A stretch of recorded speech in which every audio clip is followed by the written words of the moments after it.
मराठा आरक्षणासाठी आंदोलन करणारे मनोज जरांगे अचानकपणे आरोपांच्या घेऱ्यात अडकले आहेत। बारसकर यांच्या आरोपानंतर आता संगीता वानखेडेंनी जरांगेंवर गंभीर आरोप केले आहेत। शरद पवार मनोज जरांगे यांच्या पाठीशी असून त्यांच्या आंदोलनाचा खर्च पवारांनी केला असा आरोप संगीता वानखेडेंनी केलाय। तर काल बारसकर यांनी केलेला आरोप हे 40 लाख घेऊन केल्याचा प्रत्यारोप जरांगे यांनी केला आहे। एकच फोन यायचा आणि त्यालाच विश्वासात घ्यायचे आणि त्याला शरद पवाराचा असणार आहे। हो, कुणाचा असणार आहे तुम्ही प्रामुख्याने बोलते।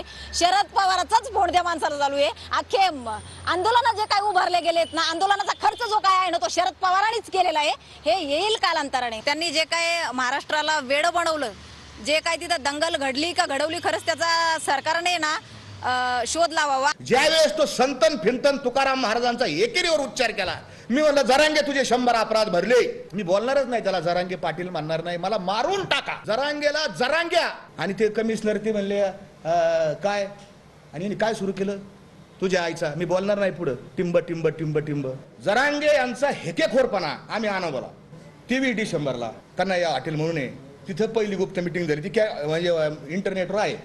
दुसरी गुप्त मिटिंग झाली रांजणगावला, त्याच्यानंतरची मिटिंग लोणावळ्याला झाली, तुम्हाला सगळ्यांना माहिती आहे। लोणावळ्याला आपण आक्षेप घेतलेले आहेत आणि त्याच्यानंतरची बंद मिटिंग वाशीला झालेली आहे। आणि या जरांग्यांनी मराठ्यांची घरं उद्ध्वस्त केली। तर 40 लाख रुपये घेतले तर असंही कळालंय, ऐकू माहिती मला ती 40 लाख रुपये सुद्धा घेतले तिने हे बोलायसाठी, म्हणून एवढ्या गाड्या घेऊन मुंबईत जातो। अहो एका दिवसात याला एवढ्याले चॅनल उपलब्ध होते कसे? मग 19 वर्ष गेले तरी हे चॅनल मला उपलब्ध नाही झाले। 19 वर्ष संघर्ष करतोय मी, तुला एका दिवसात आणि घंटा घंटा। आणि सरकारलाही सांगतो आणि तो जे नेत्याबरोबर पळतो त्यालाही सांगतो, आणि शिंदे साहेबाचा प्रवक्ता त्याच्या मागं त्यालाही सांगतो, आणि कोण बडा नेता आहे त्याच्या मागं त्यालाही सांगतो, तुमच्यामुळं तुम्ही जर याला साथ दिली तर याच्यामुळं तुमच्या पक्षात